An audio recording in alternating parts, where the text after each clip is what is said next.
အားလုံးပဲမင်္ဂလာပါ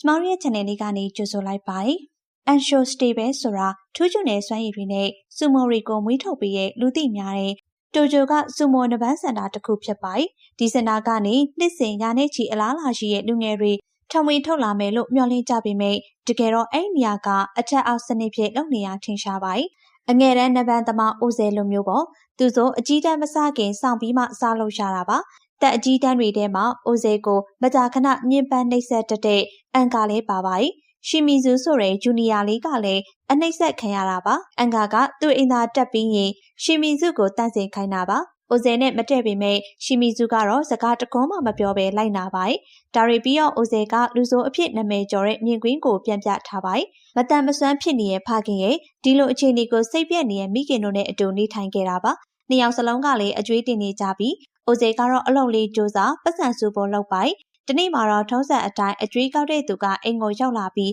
ပတ်စံတောင်းပါတော့တယ်။မကြေနဲ့တော့အိုဇီလည်းသူ့အမေကြီးဒေါသတကြီးနဲ့တခြားယောက်ျားတစ်ယောက်နဲ့အိမ်နေရာကိုပဲတွေ့လိုက်ရပါတယ်။ဒါကသူ့ကိုအယမ်းစိတ်ဆိုးစေခဲ့ပြီးသူ့အမေစပင်းတွေကိုဆွဲကိုက်အခန်းပြင်ကိုတွန်းထုတ်လိုက်ပါတယ်။သူ့အမေကိုနှိပ်စက်မိခါနီးမှာပဲသူ့အဖေကအချိန်မီကြားဝင်လိုက်ပြီးအခုကတော့ရှီမီဇူကအကြီးတန်းတွေလေ့ကျင့်ဖို့ဆူမိုနဘန်းကွင်းကိုတန်ရှင်းလုပ်နေပြီးအိုဇဲကတော့ပေါ်ပေါ်ဆဆပုံစံနဲ့ဒလိထုံးထက်ကိုလိုက်နာဖို့တော့ညှင်းဆန်နေရပါသူကဘာကိုမှဂရုမစိုက်တာလေးထင်ရှားပါတယ်တိတ်မကြခင်မှာပဲကူနီရှီမာလို့ခေါ်တဲ့ဂျာနယ်လေးတယောက်သူမတထင်းနဲ့နဘန်းသမားတွေကိုသူတို့ရဲ့ဤစနစ်တွေကိုစောင့်ကြည့်လေ့လာဖို့ရောက်လာပါတယ်ကူနီချီမာလည်းအိုဇဲကအကစားအပေါ်လုံးဝစိတ်ဝင်စားမှုမရှိတာကိုသတိပြုမိသွားပြီးပိုကောင်းတဲ့ပုံတွေကိုရိုက်ဖို့ကွင်းထဲကိုဝင်ခဲ့ပေမဲ့နီးပြားနဲ့အကြီးတန်းနဘန်းသမားတွေကအမျိုးသမီးတွေကွင်းထဲဝင်ခွင့်မပြုဘူးလို့အပြစ်တင်လိုက်ပြီးသူမရဲ့တထေးကလည်းဆိုပါတယ်ဇလန်းရိုက်ဖို့သူတို့အခွင့်အရေးကိုအနည်းဖြစ်စေနိုင်တဲ့အတွက်ပါတခြားနေရာမှာတော့အမျိုးသားဆူမိုအဖွဲ့ရဲ့ဒရိုက်တာတွေက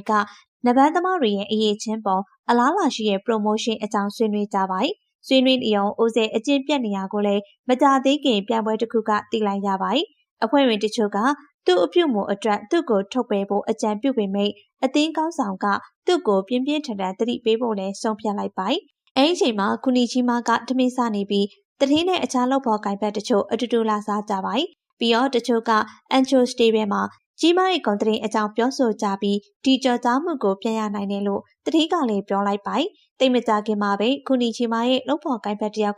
သူမကြီးချင်းကပ်လာပြီးတရင်အစီရင်ခံအဖွဲ့ကဖယ်ရှားခံရတယ်လို့ပြောပြီးကဲ့ရဲ့ချုံချလိုက်ပါတယ်ဒါကသူမဒေါသကိုစွတ်တလို့ဖြစ်သွားပြီးမထွက်ခင်ပါရိုက်လိုက်ပါတယ်တခြားနေရာမှာတော့ရှီမီဇူကစိတ်ဆိုးနေတဲ့အိုဇဲကိုချင်းကပ်ပြီးချီကိုလေးကျင်ကန်ကိုလေးကျင်ဖို့အကြံပေးလိုက်ပါတယ်အဲ့ဒါကသူ့ပြိုင်ဘက်တွေကိုအနိုင်ယူနိုင်စေမှာလို့လည်းအပေးလိုက်ပါတယ်အိုဇဲကသူနဲ့မတူပဲကြီးမားတဲ့ခွန်အားကိုပိုင်ဆိုင်ထားတဲ့အတွက်တိုက်ပွဲတွေကမထွက်ပြေးသင့်မှုလို့လည်းပြောပါတယ်တပန်းမြင်ကွင်းကတော့စင်တာပိုင်ရှင်အန်ရှိုကအိုဂျဲကိုညစာအတူတူစားဖို့ဖိတ်ခေါ်တာပါပြီးတော့လဲအိုဇဲဟာဆူမိုနဘန်းသမားဖြစ်တဲ့နယ်လို့အကြံပြုလိုက်ပါတယ်အမျိုးသမီးတွေရဲ့နှလုံးသားကိုပိုင်လို့ငွေကြီးအကျိုးမြတ်တွေဂုဏ်တရေအခွင့်အလမ်းတွေကိုအလေးထားရဆိုရင်တော့လုပ်သင့်ပါတယ်အယူစားနဲ့ပတ်သက်ပြီးနည်းနည်းတန်စရာဖြစ်စရာရှိမယ်ဆိုပြီးတွေးမိလို့စဉ်းစားမယ်လို့ပြောလိုက်ပေမဲ့နောက်ပိုင်းမှာသူ့ရဲ့မတန်မဆွမ်းဖခင်ဖြစ်သူအလောလုံးနေရာကိုသတိပြုမိရဲ့အခါမှာအလောက်ကိုလက်ခံလိုက်ပါတော့သူလည်းအန်ရှိုရဲ့ကံလန်းချက်ကိုလက်ခံပြီးဆူမိုနဘန်းသမားတယောက်ဖြစ်လာတာပါလက်ရှိမှာတော့တလကျော်သွားပြီဆိုတော့အိုဇဲလည်းလာစာထုတ်တဲ့ရက်ဝင်ငွေကဆူမိုနဘန်းပြိုင်ပွဲမှာအဆင့်မြင့်တာနှိမ့်တာနဲ့လိုက်ပြီးပေးတာကိုတီးသွားပါတယ်ဒါနဲ့သူလည်းဒေါသထွက်လာပြီးသူ့ကိုလှည့်စားခဲ့တာလို့အန်ရှိုတောင်းကြပါတော့အန်ရှိုကတော့သူ့ကိုပိုကြိုးစားပြီးအရေးရှင်းတွေကိုမြင့်တင်ဖို့ပဲအကြံပေးလိုက်ပါတယ်အိမ်ညမှာစိတ်ပြက်လက်ပြက်နဲ့အိုဇဲလည်းအလုံးထွက်ပြီးအိမ်ပြန်ခဲ့ပါတော့သူနဲ့အတူရှီမီဇူကပါလာပြီးသူ့ကိုဆက်နေဖို့နဲ့အိုဇဲကသူကိုယ်တိုင်နဲ့မတူပဲထိတ်တန်းဆူမိုနဘန်းသမားတယောက်ဖြစ်လာဖို့အလားလာရှိနေရလို့မိုဒီတွေသွားပေးလိုက်ပါတယ်။အိုဇဲလည်းတညလုံးရှီမီဇူရဲ့စကားတွေကိုတွေးတောနေရင်ပြန်သွားဖို့ဆုံးဖြတ်လိုက်ပြီးနောက်နေ့မနက်မှာတော့နဘန်းကွင်းထဲမှာတယောက်တည်းချီကိုလေးကျင်ငံလုပ်နေပါတယ်။နောက်အခန်းမှာတော့မျက်နှာမှာအမာရွတ်နဲ့ရှီဇူဦးရှိလို့ခေါ်တဲ့လူငယ်လေးကဓာတ်တကြောင်ကင်တိတ်ဆုံးနေတဲ့အမျိုးသမီးတဦးနဲ့ကလေးအလောင်းရှိမှရက်နေရကိုပြသထားပါတယ်။တခြားနေရာမှာတော့အိုဇဲကီရဲ့ဒုတိယမျိုးဆက်ဆူမိုနဘန်းသမားရူကီနဲ့သတင်းစာရှင်းလင်းပွဲလုပ်နေပြီးသူ့အဖေရဲ့အမွေနှစ်တွေကိုပါကြော်လွန်ပြီးထိတ်ကိုတလန့်ဖို့ဆန္ဒရှိရလို့ပြောလိုက်ပါတယ်။အဲ့ထဲမှာရှိနေတဲ့ခူရှိမာကတော့ မိကိုတချို့မေးဖို့ခြေလမ်းပြန်လိုက်ပြီးသူမကဒီကစားနည်းတွေကအကြမ်းဖက်တာနဲ့တူတယ်။အမျိုးသမီးတွေရဲ့အဆင့်တန်းတွေကိုလည်းကန့်သတ်နေရမဟုတ်ဘူးလားလို့မေးလိုက်ပါ။ရီကီကတော့ဒီမေးခွန်းတွေကိုမဖြေဘဲအင်တာဗျူးကိုရုတ်တရက်အဆုံးသတ်လိုက်ပါ။အပြန်ခီးမှာတော့ခုနီရှိမကိုတတိကအားကစားနယ်နိမိတ်စီးတွေကိုလေးစားလိုက်နာဖို့နဲ့လက်ပန်းကွင်းတွေကိုဝင်ခဲ့မိရဲ့အတွက်အန်ကောက်တောင်းပန်ဖို့ပြောလိုက်ပါ။ခုနီရှိမကလည်းစိတ်မပါပေမဲ့တောင်းပန်လိုက်ပြီးရှီကိုလေးကျင်ကန်လုပ်နေကြတဲ့လက်ပန်းသမားတွေကိုထိုင်ကြည့်လိုက်ပါ။ဦးစေကတော့ညင်းငွေ့စရာကောင်းတဲ့လုံယိုးလုံစင်ကိုမလုပ်ချင်တော့ပဲရုတ်တရက်ထပြီးစိန်ခေါ်လိုက်တာပါ။ရလတ်အနေနဲ့ကတော့အန်ရှိုကအကြီးတဲ့အန်ယာနဲ့တိုက်ရပြီးပြင်ဆင်နေကြပါပြီ။စိတ်မကောင်းစရာကတော့စက္ကန့်အနည်းငယ်အတွင်းမှာပဲဦးစေရှုံးသွားပြီးအကြီးတန်းတွေကလည်းလှောင်ပြောင်ကြပါအောင်။မကောင်းဆိုးဝါအန်ကာကတော့ဦးစေပါဇက်တွေကရွှွတ်တဆုပ်ထည့်လိုက်ပါအောင်။အဲ့ဒီမုံလွဲပိုင်းမှာတော့ဦးစေကတင်မင်းတမန်စုမို့အဖြစ်ကြီးပြင်းလာတဲ့ရှီဇူဦးရှိတယောက်နဲ့တွေ့ပြီးသူ့မျက်နှာပေါ်ကအမာရွတ်အကြောင်းရွှွနှောင်းနှောင်းနဲ့လောင်ပြောင်လိုက်ပေမဲ့ဟိုကတော့စကားတောင်ပြန်မပြောပါဘူး။ကွင်းထဲလဲပြန်ရောက်ရောဦးစေသူ့အဖေကြီးကလက်ဆောင်တစ်ခုရသွားပြီးသူ့မိသားစုနဲ့ဖြတ်တန်းခဲ့ရတဲ့အချိန်ကောင်းလေးတွေကိုပြန်သတိရလာပါ။အဲ့ဒီနောက်ပိုင်းမှာတော့အန်ရှိုစတေဘယ်ရဲ့မန်နေဂျာကအိုဇဲနဲ့အန်ကာကိုဘာတစ်ခုမှဖိတ်ခေါ်ပြီးသူတို့ရဲ့ကွာဟာချက်တွေကိုညှိနှိုင်းဖို့လုပ်ပိုင်အဲ့ဒီမှာနာနာမီလို့ခေါ်တဲ့မိန်းကလေးတယောက်ကလည်းအိုဇဲတို့နှစ်ယောက်ကိုချင်းကပ်ပြီးဖော်ရွေတဲ့အိုဇဲနဲ့တော့အဆင်ပြေသွားပါ၏ညနေဆောင်လာတော့အိုဇဲတယောက်လူတိုင်းအံ့အားတင်သွားအောင်တချင်းတွေလည်းထဆိုနေပါပြီအန်ကလည်းအားကြမခံလိုက်ဆိုတော့အိုဇဲနဲ့မတူပဲဘသူမှအာရုံမစိုက်တာမို့ဒေါသထွက်ပြီးမိုက်ခရိုဖုန်းနဲ့အိုဇဲကိုရိုက်ရန်တွေဖြစ်ကြပါအောင်ပါတီလည်းအဆုံးသက်သွားပါနောက်တော့အိုဇဲလေးပြန်အလာသူ့အဖေရဲ့လက်ဆောင်ကိုနဘန်းသမားတွေဆွန့်ပြစ်လိုက်တာသိသွားပါနောက်တနေ့မနက်မှာတော့ဒေါသထွက်နေတဲ့အိုဇဲလေးနဘန်းသမားတွေလေ့ကျင့်နေရကိုဂရုတစိုက်စောင့်ကြည့်ပြီးသူတို့ရဲ့လှုပ်ရှားမှုတွေကိုအမြန်ကူးယူနိုင်မယ်ဆိုတဲ့အတွေ့နဲ့စံသက်ဖို့အန်ကအစိန်ခေါ်လိုက်ပါအောင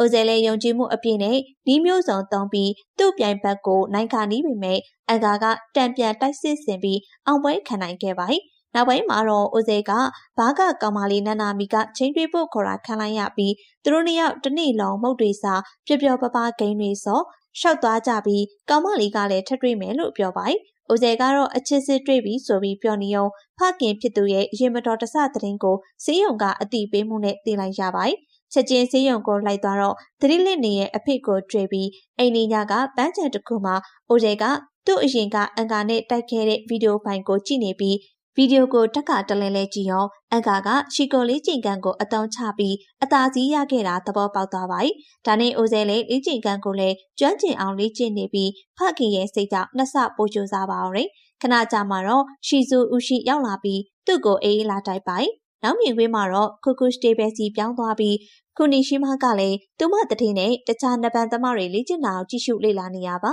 ပွဲမှာရှီဇူဦးရှိကတော့ပြိုင်ဘက်ကိုအားမဆိုင်တော့ပဲအသာစီးရအနိုင်ယူနိုင်ခဲ့ပါခုကူစတေဘယ်မှာတော့ရှီဇူဦးရှိကဘယင်ပါပဲအန်ရှိုစတေဘယ်မှာတော့အန်ယာအမည်ရှိရဲ့အကြီးတန်းနဘန်သမားကအိုဂျေကိုအကြိမ်ကြိမ်အနိုင်ယူနိုင်ခဲ့ပါအန်ယာကလည်းဒီလိုဖြစ်တာအိုဂျေရဲ့ညံပြင်းတဲ့ချီကိုလေးကျင်းမှုကြောင့်လို့ထောက်ပြလိုက်ပြီးတီချာလေးကျင်းမှုပြောလိုက်ပါညနေခင်းမှာတော့ခိုင်းလိုပဲရှီဇူဦးရှိနဲ့တွေ့ပြီးတစ်ပင်တစ်ပင်ကိုငေးကြည့်နေရပါအိုဂျေက secret လိပ်ပေးလိုက်ပေမဲ့ရှီဇူဦးချီကစလိမ့်မတော့တတ်တာကြောင့်ချောင်းဆိုးပါရယ်ဒါကိုကြည့်ပြီးအိုဂျေလေးဟဟပပရင်မိပါလေ့ကျင့်ကွင်းကိုလည်းပြန်လာရောယောက်ျားလေးတယောက်ကအန်ကကိုလက်ဆောင်ပေးဖို့တောင်းဆိုလာပါဒါပေမဲ့အိုဂျေကတော့အထုပ်ကိုပို့ပေးမဲ့အစားဖွင့်ကြည့်လိုက်ပြီးအချစ်စာတစ်စောင်နဲ့ရဲစရာကောင်းတဲ့အကျွင်းခံတစ်စုံသွားတွေ့ပါဒါကြောင့်လည်းထက်ရင်မောလိုက်ပြီးခဏကြာမှတော့သူ့အမေကအဖေစီကူတာဖို့အတွက်ရန်9သိန်းတောင်းပါရယ်သူ့မှာလည်းအိမ်လောက်ပတ်စံမရှိတော့ထူးထူးခြားခြားပဲငွေရဖို့ဖန်တီးရပါအောင်။အိုဂျေကအန်ကပုံနဲ့သူရေချိုးခဲနေမှာရေချိုးနေရကိုဗီဒီယိုရိုက်ပြီးရောင်းချလိုက်ပါ။ဒီကနေမှငွေတွေရလာပြီးသူ့အမေကိုလွှဲဖို့အလုပ်အပြင်ထွက်ဖို့နာနာမီစီကဖုန်းလာပါအောင်။ဒီတော့သူလည်းအဖေကိုမပေးတော့ပဲကောင်မလေးနဲ့တွားတွေ့ဖို့လုပ်ပါ။ပြီးတော့ဆူရှီဆိုင်ကိုတွားကြပြီးအတိတ်တွေကိုလည်းပြန်သတိရသွားပါ။ညစာအတူစားပြီးအိမ်ပြန်လမ်းမှာကြောက်တွေရောင်းနေတဲ့တူရကီနှစ်ယောက်နဲ့တွေ့ပြီးနာနာမီကလိုချင်နေဆိုတော့အိုဇဲကလည်းဝယ်ပေးပါကံမကောင်းစွာပဲပတ်စံအိတ်တဲ့ကပတ်စံထုတ်နေရောသူတို့တွေလည်းသတိထားမိသွားပြီးလိုချင်လောဘတွေတက်လာပါအိမ်နောက်တော့အိုဇဲနဲ့ဓာတ်ပုံရိုက်ချင်အောင်ဆောင်ပတ်စံအိတ်ကိုခိုးသွားပါအိုဇဲလည်းသိလိုက်တဲ့အချိန်မှာနောက်ကျသွားပါပြီသူလည်းအဖေအတွက်ငွေမပို့မိတာကိုနောက်တာရသွားပြီးနောက်ဆုံးကျန်တဲ့ငွေလေး2သိန်းခွဲကိုသူ့အဖေရဲ့စေးဖို့အတွက်ပဲတုံးဖို့သူ့အမေရဲ့အကောင့်လွှဲပေးလိုက်ပါတခြားတစ်ဖက်မှာတော့နာနာမီလည်းအိမ်ပြန်ရောက်လာပြီးအိုဇဲရဲ့ပတ်စံအိတ်ကိုထုတ်လိုက်ပါအဖြေကတော့ရှင်းနေပါပြီ သူမအစကတည်းကအိုဇဲပတ်စံတွေကိုအပိုင်သိမ်းမှုကြံနေရပါဒီလိုနဲ့အိုဇဲလေးအန်ရှိုမှာအန်ကာ၏ဓာတ်ပုံတွေအင်တာနက်တခွင်မှာပြန့်နှံ့သွားတဲ့အတွက်အပြောခံရပါတော့အန်အိုစရာကဓာတ်ပုံတွေကြောင့်အန်ကာကဒေါသမထွက်ပင်သူ့ကိုပိုမိုက်အားမရိုက်ပေးလို့စိတ်ပြတ်တယ်လို့ပြောလိုက်ပါဒီဖြက်တွေအပြီးမှာအိုဇဲကလေးကျင်ရေးစီပြန်လည်ရောက်ရှိလာပြီးတိကျစူးစမ်းပါတော့တယောက်တည်းလေးကျင်ကန်တွေကြိုးကြိုးစားစားလုံးသူ့ဘာလို့နေရာလေးတိအောင်စစ်ဆေးပါပိုကောင်းတဲ့တိုက်ခိုက်ရေးသမားကောင်တရားဖြစ်အောင်စူးစမ်းလေးကျင့်လို့အပြီးမှာအန်ကာနဲ့တိုက်ဖို့ထပ်စိန်ခေါ်လိုက်ပါတော့ဒီတစ်ခါတော့ဝမ်းသာစရာပါပဲအိုဇဲတယောက်နောက်ဆုံးမှာအန်ကာကိုသူ့ကိုပထမဆုံးအကြိမ်အနိုင်ယူနိုင်ခဲ့ပြီးဒီအောင်မြင်မှုကိုအတိမတ်ပြုတဲ့အနေနဲ့အန်ရှိုကလည်းသူ့ကိုအန်နိုးလို့နာမည်ပေးလိုက်ပါနောက်အခန်းမှာတော့ပြိုင်ပွဲတစ်ခုရောက်လာပြီးအိုဇဲကတော့တွေ့ရဲ့အတိုင်းပဲသူ့အမူအရာတွေမပြောင်းလဲသေးပါဘူးပြိုင်ပွဲဝင်နေစောင့်နေတဲ့နေရာမှာလင်းလျောင်းပြီးစလိတ်တောက်ရင်စောင့်နေရပါမထင်မှတ်ပဲရှီမီစုပေါ်လာပြီးသူ့ကိုလည်းလာနှုတ်ဆက်ပိုင်အခုတော့ရှီမီစုကပြိုင်ပွဲတွေအတွက်အဲ့ကျိုးအဖြစ်တာဝန်ယူနေပါပြီဒါမှလည်းသူ့အယံဝတနာပါတဲ့စူမိုနပန်ပွဲနဲ့နီနီကက်ကက်နေဖို့အခွင့်အရေးရရှိမှာပါခုနီရှိမာကလည်းပြိုင်ပွဲကိုတက်ရောက်ပြီးအိုဇေရဲ့ပွဲကိုစိတ်အားထက်သန်စွာစောင့်မျှော်နေပါနောက်တော့အိုဇေကအင်နိုခိုရှိနဲ့ရင်ဆိုင်ရမှာဖြစ်ပြီးအိုဂျေကတော့ရိုးရာတလိပ်ကိုလစ်လူရှုပြီးကွင်းနဲ့ယုံကြည်မှုရှိရှိရှောက်လာပါခဏအကြာမှာတော့ပွဲစပြီးနဗန်သမားနှစ်ဦးကလည်းအချင်းချင်းကြိုးစားပန်းစားပြိုင်နေကြပါဒါပေမဲ့အဆုံးမှာတော့အိုဂျေကပြိုင်ဖက်ကိုအောင်နိုင်သွားပြီးသူ့ကိုသူဂုဏ်ပြုတဲ့အနေနဲ့နာမည်ကြီးတွေလှုပ်တလို့မျိုးလှုပ်လိုက်ပြီးမျက်နှာကျောမမာနဲ့ပဲပြန်သွားပြီးတော့ဇလန်းလေးလည်းပြီးဆုံးသွားပါအဆုံးထိကြည့်ရှုပေးလို့ကျေးဇူးတင်ပါတယ်ရှင်